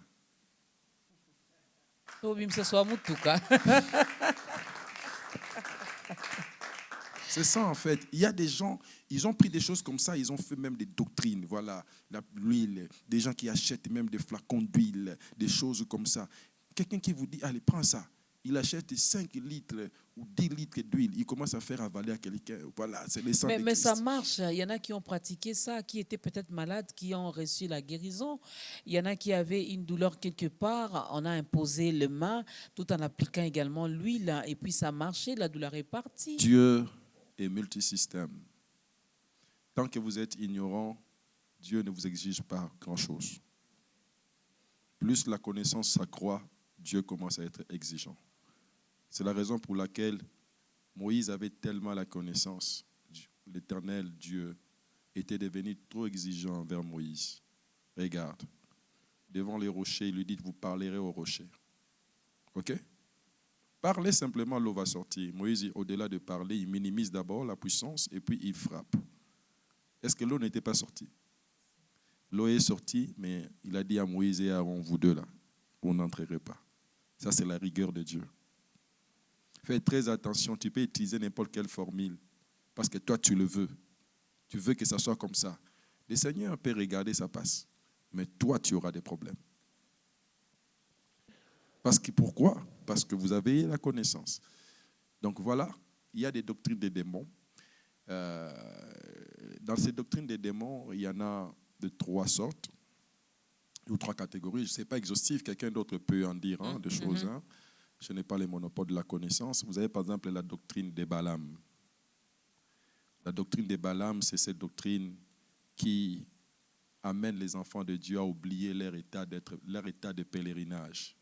Parce que nous sommes pèlerins dans ce monde, la Bible déclare, nous ne sommes pas de ce monde. Et vous avez des gens comme ça qui enseignent les gens à rester dans le monde plutôt qu'à avoir les yeux braqués au ciel. Il y a des messages comme ça qu'ils appellent le message de la femme courbée. Donc c'est ce que Balaam avait fait quand il a vu les enfants d'Israël.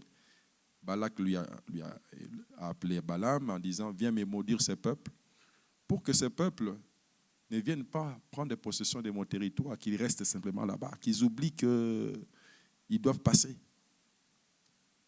Et après cela, il va chercher des petites filles, parce qu'il savait que les Israélites aiment bien des belles femmes, aller tomber en impudicité avec les enfants d'Israël. Et la Bible déclare que plus de 22 000 ou 23 000 personnes sont morts à cause de cela. Donc il y a des gens qui nous prêchent l'évangile de la terre, l'évangile où nous devons nous contenter du monde. Ça, c'est la doctrine de Balaam.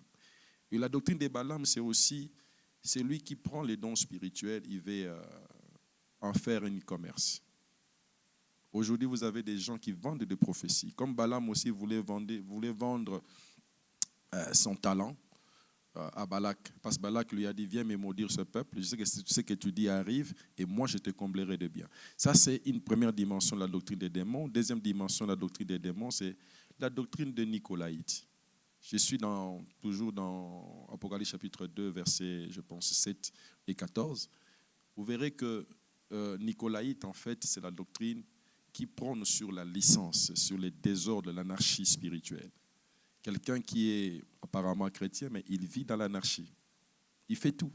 Mais le dimanche aussi, il vient à l'église, il prêche, il monte aussi à la chair. Entre guillemets, homme de Dieu, mais qui couche avec les sœurs, qui couche avec les intercesseuses, les choristes, ainsi de suite, tout ça. Et il monte, donc c'est la licence. Il y en a même qui couchent avec d'autres hommes. Avec d'autres hommes, donc la licence spirituelle, une anarchie.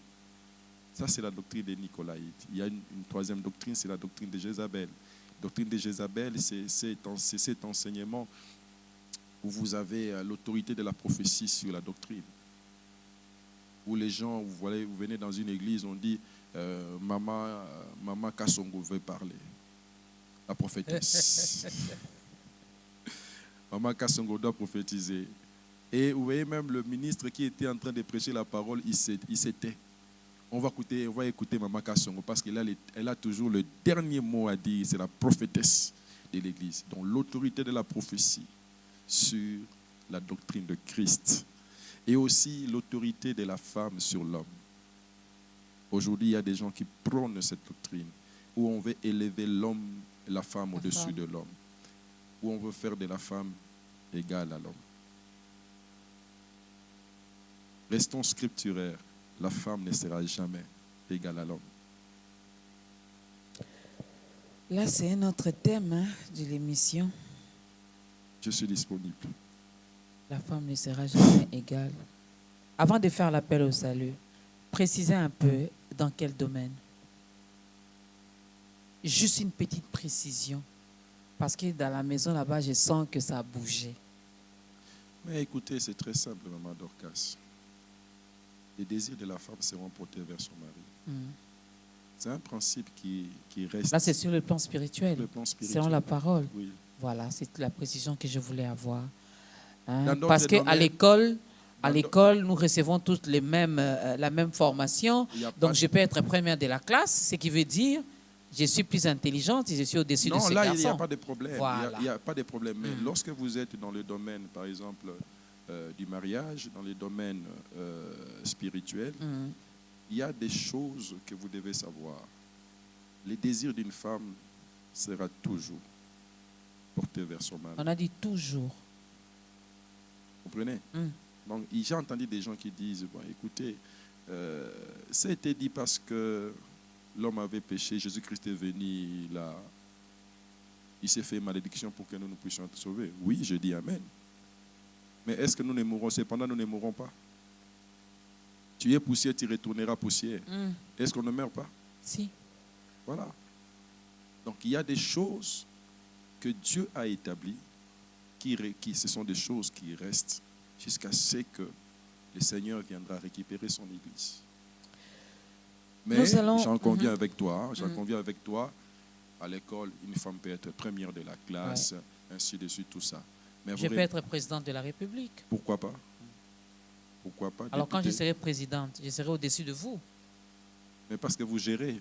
Vous gérez. Répondez-moi seulement, docteur. Vous gérez. Quand je serai président de la République. Vous gérez, Président, je ne vais pas faire un coup d'État, hein? C'est juste une question.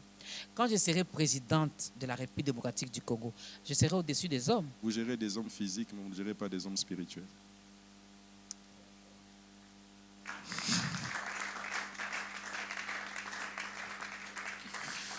Clin d'œil particulier à tous les hommes qui nous regardent, qui regardent cette émission. Tout ce que nous, on voulait entendre comme réponse était oui. Mais les docteurs veulent seulement expliquer. Hein, C'est quoi je l'ai dit? C'est quoi que j'ai répondu à Quand cette je question? serai Tu vas président de la gouverner- tu vas RDC, gouverner je les serai hommes. au-dessus des Tu hommes. vas gouverner les hommes et les femmes. Mais tu ne vas pas gouverner leur esprit. Tu ne vas pas veiller sur leur âme. Non, ça c'est clair. Mais ne vous en Donc de faites ce pas. côté-là, il n'y aura pas de confusion. Et même votre présidence va se limiter simplement à nous, la population. Mais dans ta maison, il y a un chef, même si c'est un huissier. Ah, lui, il restera le chef. Voilà. Qui va En tout cas, de ce gouverner. côté-là, il n'y a pas match, il n'y a pas débat. Et moi, j'ai pris pour que pendant que vous serez président de la République, lui soit huissier. Ah, dans ça, les gars, niveau, nous avons ces soucis. Non, moi, je veux qu'il soit huissier. Vous savez pourquoi? Pourquoi? Pour que cette parole s'accomplisse. Amen. Amen. Que le Saint-Esprit nous aide, même lorsqu'on sera élevé dans certains domaines de la vie, que nos maris restent toujours nos chefs, qu'il n'y ait pas confusion, n'est-ce pas? L'homme est le chef de la femme. Amen. De ce côté-là, il n'y a pas de débat. Amen. Je ne sais pas si vous êtes de quelle province, de quel coin du pays. Je ne sais pas c'est quoi votre tradition, votre culture. C'est comme ça, Amen. bibliquement parlant. Mais, C'est comme ça. précisez simplement aussi, les hommes, il ne faut pas aussi exagérer. Non. Parce qu'on a pris la côte, on n'a pas pris l'os qui est dans votre pointe de pied. Non, pour piétiner, Pour commencer à nous marche piétiner. comme les caillans, ça marchait sur non. Voilà, ça c'est important. N'est-ce pas? Et un bon chef, on ne le reconnaît pas parce qu'il crie à tout moment. Voilà. Ce n'est pas parce qu'il tonne à tout moment. Non. J'aime toujours dans ça l'illustration de l'histoire de Isaac et Rebecca. J'ai toujours dit que Isaac était maître de Rebecca, mais pas un maître qui écrase, mais un maître qui oriente. Voilà. Chers hommes, orientez-nous. Docteur John Police, regardez votre caméra. Nous allons faire l'appel au salut. Nous sommes les membres du corps du Christ. Il y a une personne qui veut également, qui a compris que son corps est le temple du Saint-Esprit. Cette personne a compris qu'elle fait partie également de ces membres qui constituent le corps du Christ et elle veut faire son entrée dans la grande famille des enfants de Dieu. Aider cette personne. La foi vient de ce qu'on attend, et ce qu'on attend, c'est la parole de Christ. Peut-être que vous avez entendu sa voix aujourd'hui, sa parole aujourd'hui. Peut-être aussi, ça fait longtemps que vous entrez dans une église, dans une assemblée locale, mais cependant, vous n'avez jamais reçu cette révélation personnelle, vous n'avez jamais donné votre vie au Seigneur. Aujourd'hui, au son de ma voix, je voudrais t'inviter à le recevoir dans ta vie. J'aimerais te dire que dans le Seigneur, ce que tu auras à perdre, tu ne le regretteras pas. Mais tu auras beaucoup à gagner, à donner ta vie au Seigneur. Peut-être toi qui me suis, tu es dans une vie de drogue, dans une vie de désordre, dans une vie d'impudicité, d'adultère, des choses atroces. J'aimerais te dire que c'était l'ignorance qui t'a amené dans cette vie-là. Et le Seigneur ne tient pas compte de ton ignorance. Aujourd'hui, il t'appelle simplement à croire, à recevoir, le recevoir dans ta vie, à donner ta vie au Seigneur. Je parle aussi à cette personne qui a déjà abandonné le chemin de la foi parce que les choses qu'il a rencontrées dans sa vie, ce sont des choses pénibles et terribles, à telle enseigne que tu t'es dit, le Seigneur m'a abandonné. Mais je voudrais te dire que Dieu n'abandonne pas. Il n'abandonne jamais, il ne délaisse jamais tout ce qui se confie en lui. Peut-être que tu traverses un moment simplement de formation. Reste sur le roc qui est le vrai enseignement, qui est la doctrine de Christ. Toi qui veux le recevoir, j'aimerais prier avec toi. tu peux dire après moi, Seigneur Jésus, j'ai entendu ta voix, mais voici Seigneur, j'ouvre la porte de mon cœur, je te reçois, sois mon Seigneur et sois mon Sauveur. Désormais, je voudrais que tu sois le seul à conduire ma vie. Je voudrais que ton esprit habite en moi. Je voudrais rester fidèle à toi, être affermi sur le roc que tu es, Seigneur. Je m'abandonne à toi et que ma vie soit totalement transformée. Si tu as fait cette prière, sache-le que le Saint-Esprit vient s'installer dans ta vie et que ta vie est devenue une vie nouvelle. Que le Seigneur te garde, qu'il te bénisse, qu'il te fortifie, parce que tu viens maintenant d'entrer dans la famille de Dieu. Que Dieu te bénisse. Que Dieu te bénisse. Il y a notre numéro qui est affiché au bas de l'écran. Vous n'avez pas une église locale, contactez-nous, peu importe si vous vous retrouvez dans quel coin du monde. En tout cas, nous allons vous orienter vers une église où on ne prêche que Jésus, où Jésus est au centre de tout. Mais sinon, il y a également l'église Kojek, la maison du potier. On aura le temps d'en parler. Vous aurez également l'adresse, le contact du pasteur. Alors, juste une dernière question pour aujourd'hui. Je sais, avec les docteurs, il y a toujours beaucoup de choses à dire, mais mon réalisateur me fait signe j'ai commencé déjà à déborder comme d'habitude. Saint-Esprit, aide-moi. Aide-moi après ces 10 ans d'état grandeur, lorsqu'on va commencer notre 11e année, que je respecte le timing qui m'est donné. Merci Saint-Esprit. Alors, docteur John Paulis, est-il important d'aller à l'église? Très important, trop même important. Des fois, les gens, ils se disent, je n'irai pas à l'église, c'est mon cœur. Non, l'église n'est pas le cœur d'une personne. L'église n'a jamais été le cœur d'une personne. Et l'église aussi n'est pas le corps d'une personne. Toi, moi, en tant que John Paulis, et vous, en tant que Maman Dorcas, l'église n'est pas votre corps. Parce que l'église, c'est le corps de Christ et nous sommes membres. Qui dit membre, je peux être un doigt, je peux être un œil, je peux être une oreille, ainsi de suite. Et c'est cette association-là qui constitue le corps de Christ. D'où l'importance d'y aller. C'est important d'aller. Si je lis, je crois, psaume 71 ou 73, le psalmiste est en train il a écrit un psaume très merveilleux que j'aime beaucoup, en disant que mon pied allait trébucher parce que j'ai porté envie aux méchants. Ils sont en bonne santé, les méchants sont en bonne santé, tout réussissent dans leur vie, ainsi de suite. Des fois aussi, il y a un bien-aimé qui pense à ça. Et ceux qui prient sont malheureux, ceux qui sont justes sont malheureux, il n'y a que les méchants qui sont bien, regarde, et lui ne prie pas, mais sa vie est correcte, sa vie est bien. Il dit, je voulais aussi envier le méchant.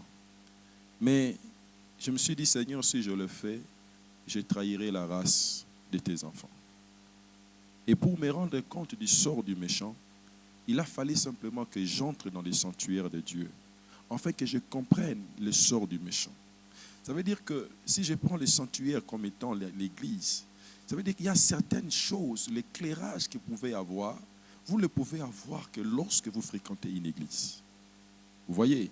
Donc, vous pouvez rester en dehors de l'église, vous êtes en train d'envier les gens, mais vous ne savez pas la réalité. Ce qu'ils entendent, c'est que les choses que ces gens-là vont subir par après. Autre chose, les ministères ont été donnés pour le perfectionnement de ça. Quand vous ne venez pas à l'église, comment vous serez perfectionné? Comment vous serez perfectionné? Parce que tu l'avais dit le long de cette émission, que cette église doit paraître, cette épouse doit paraître sans tache, ni ride. Mais comment l'épouse va paraître sans tache si cette église n'est pas lavée, si cette épouse ici, on ne sait pas lui donner tout ce qu'il faut? Avant de commencer cette émission, vous m'avez amené dans un petit coin pour me dire, voilà, on doit vous arranger un peu ici par là, afin que vous soyez présentable au public. Il en est de même aussi de l'église. Il faut qu'on vous amène dans un petit coin, pour qu'on vous taille, pour qu'on vous présente, pour que vous soyez présentable. Et pour devenir présentable, c'est la parole de Dieu qui est le bain même de la régénération, le bain nuptial, qui essaye de nous laver, qui essaye de nous mettre à condition pour que nous puissions paraître bien devant notre époux. Donc celui qui ne vient pas à l'église, il s'est fait du mal, il se fait du mal. Et moi, j'ai toujours eu une thèse que l'Église corps de Christ, qui est constituée des membres qui sont dans les assemblées locales, si vous n'êtes pas de l'assemblée locale, alors je crains, je doute fort que vous faites partie du corps de Christ. C'est clair. Waouh, tu fais bien d'acclamer, c'est clair, c'est clair. Donc toi qui as l'habitude de dire l'église c'est mon cœur, non, ton cœur n'est pas l'église.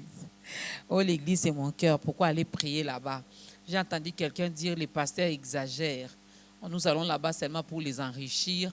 Alors désormais, je n'irai plus dans les assemblées locales, je vais rester chez moi, je vais commencer à prier chez moi. Je préfère que vous veniez écouter la parole. Écoutez la parole, vous serez transformé au fur et à mesure. Vous allez comprendre l'importance du donner, ainsi de suite, tout ça. Que de ne pas venir parce que vous pensez que vous êtes en train de nous enrichir. Non. Vaut mieux venir, ne donne rien, il n'y a pas de problème. Mais vous allez comprendre ça. Écoute la parole au fur et à mesure que vous écoutez cela. La Bible déclare, si vous avez goûté que l'Éternel est bon, alors vous allez vous rapprocher de lui. Nous avons goûté et nous pouvons le dire tout haut, l'Éternel est bon. Oh, il est très, très, très, très, très bon. Quand est-ce que le docteur John Paulis reçoit, c'est comment se présente le programme de l'église Kojek, la maison du potier? Le programme de l'église Kojek, la maison du potier, c'est chaque mardi de 16h30 à 19h. J'enseigne sur la prière, le code de la prière, parce que aujourd'hui, les gens prient n'importe comment. Il faut les enseigner comment prier. Et puis, les jeudis, de 16h30 à 19h, ça c'est le code de la perfection. Nous enseignons autre chose que la prière. Donc, c'est-à-dire, en dehors de la prière, nous enseignons d'autres choses.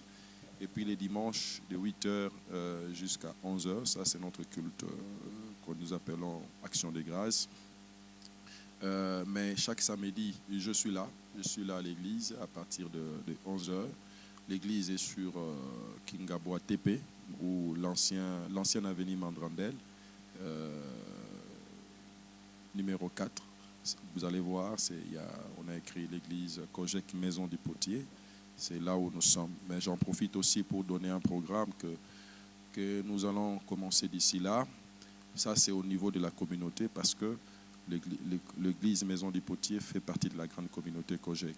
Alors, la communauté Kojek a une grande activité annuelle qu'on appelle les symposiums évangéliques, qui est une rencontre des hommes de Dieu qui nous parlent autour de la parole du Seigneur. Et pour cette année ici, le symposium va commencer le 12 juin. Et va se clôturer le 18 juin. Autour du thème le Zoutre Neuve, on aura des éminents orateurs qui viendront nous parler de la part du Seigneur.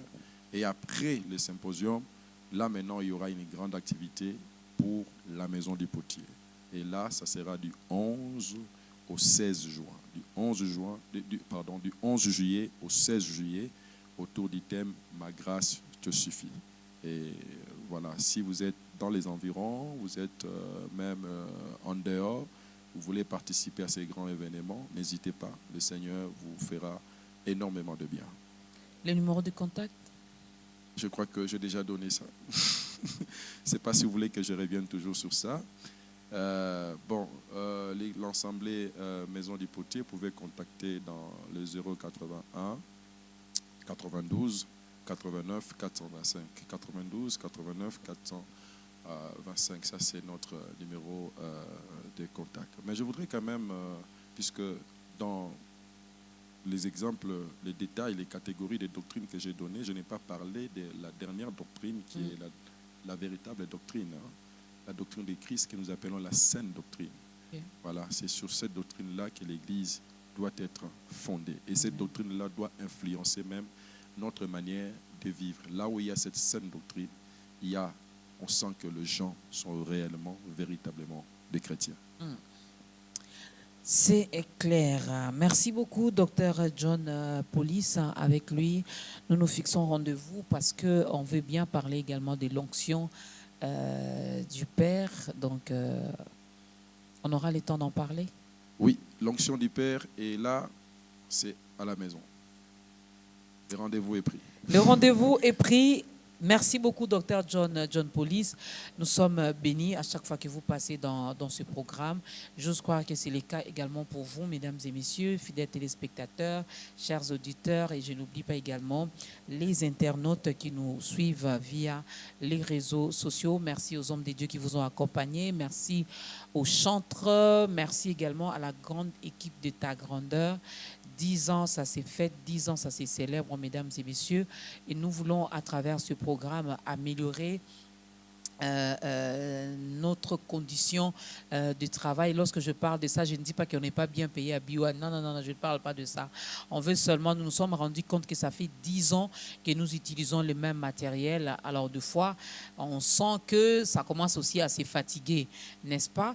Alors, on veut bien changer certains matériels. On veut bien améliorer également notre façon de faire le travail. Alors, en ce moment, Dorcas vient frapper à votre porte pour vous demander de l'argent. Vraiment, ouvrez-moi la porte et répondez-moi que oui, on peut faire ou non, on ne peut pas faire. Hein, cher chrétien, décrochez vos téléphones. C'est la moindre des choses parce que comme vous m'appelez, moi, je décroche mon téléphone. Et si je ne le fais pas, je rappelle, n'est-ce pas? Alors, soyons de vrais fils et filles de Dieu, n'est-ce pas? Alors, 10 ans, ça s'est fait et nous voulons également, à travers les différentes célébrations qui seront organisées, aider également les enfants drépanocytaires.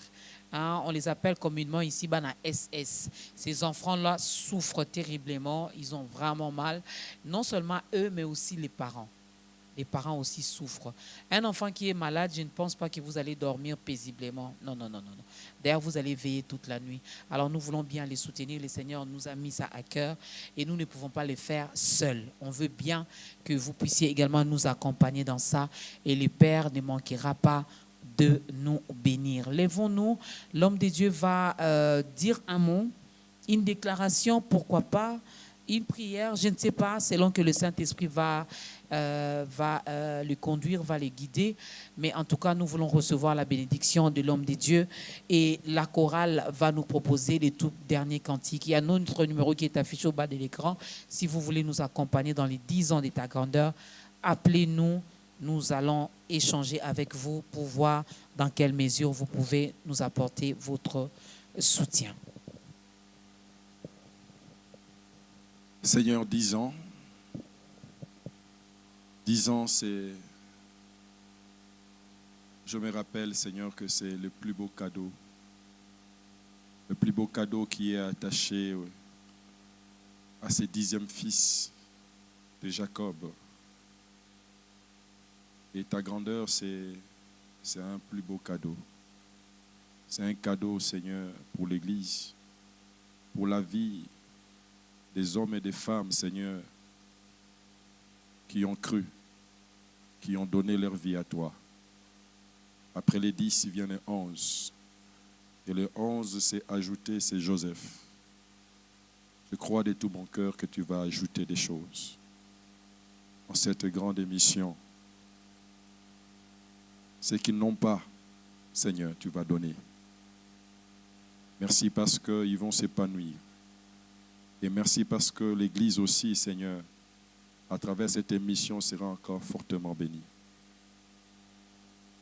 Je te rends de multiples actions de grâce. Tu as fait tellement de grandes choses. Tu as sauvé des âmes, tu as redressé. Tu as convaincu, Seigneur. Il se peut que nous avions dit des choses, Seigneur, qui n'étaient pas dites. Nous te prions, Seigneur, de nous pardonner et de nous éclairer encore davantage, Seigneur, par ton esprit. Bénis tout celui qui va suivre cette émission. Bénis sa famille. Bénis ses projets. Je prie pour que la prochaine fois, Seigneur, quand nous allons nous revoir dans le cadre de cette émission, que nous soyons en bonne santé. Dans le nom de Jésus-Christ. Bénis toute personne qui a concouru, qui a participé à la réalisation de cette grande émission. Que sa vie soit complètement comblée. Au nom de Jésus, nous avions prié avec action de grâce et nous disons Amen. Amen.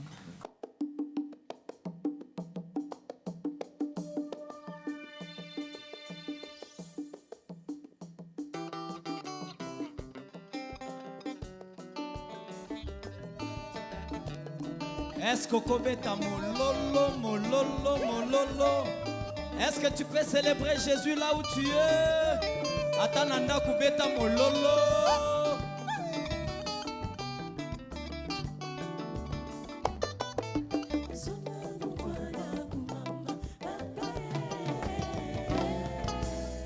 Beta mololo, mololo. Yesue. Oh, oh, oh, oh. Yahweh na ye, kopesa yo kembo. Kotatola, bolingo na yo bonanga. Nazo sepelo zo sala bien. Est-ce que tu peux le faire encore? Tatola bola mwanzambe na vie na yo. Est-ce que tu peux monter encore plus fort que ça? Yahweh na ye, kopesa yo kembo. Kotatola, bolingo na yo bonanga. Bolamu na yo yakonde, bebinga awo. Soki yote, nena beba. Tout le monde, on y va. Lisolo a motema kumama. Papa Yahweh kumama. Papa Yesu lisolo a motema. Lisolo a motema kubamba. Papa Yahweh kubamba. Papa Yesu obenga mwane. Obenga mwana kubamba. Papa Yahweh kubamba. Papa nayoki mololo na yo te. Est-ce que mololo na yo komata na mapata? Beta mololo.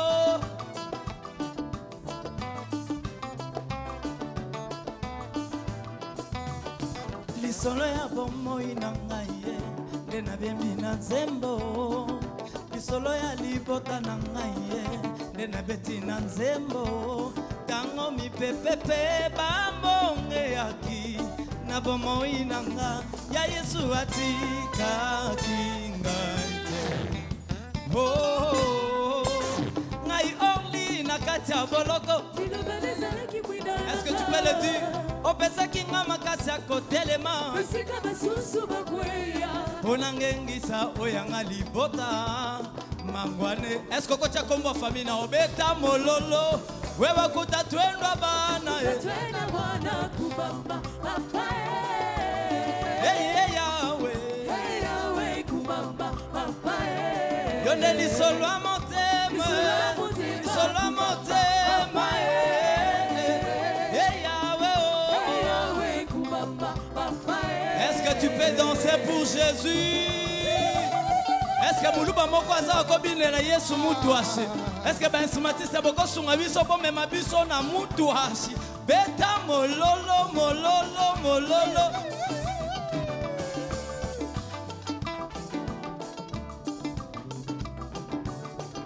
Wakwenda nende yo, yelele yo.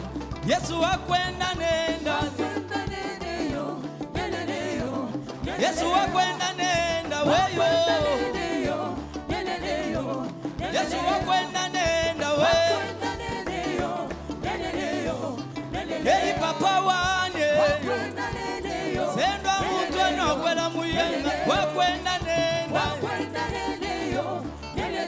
Est-ce que tu peux danser?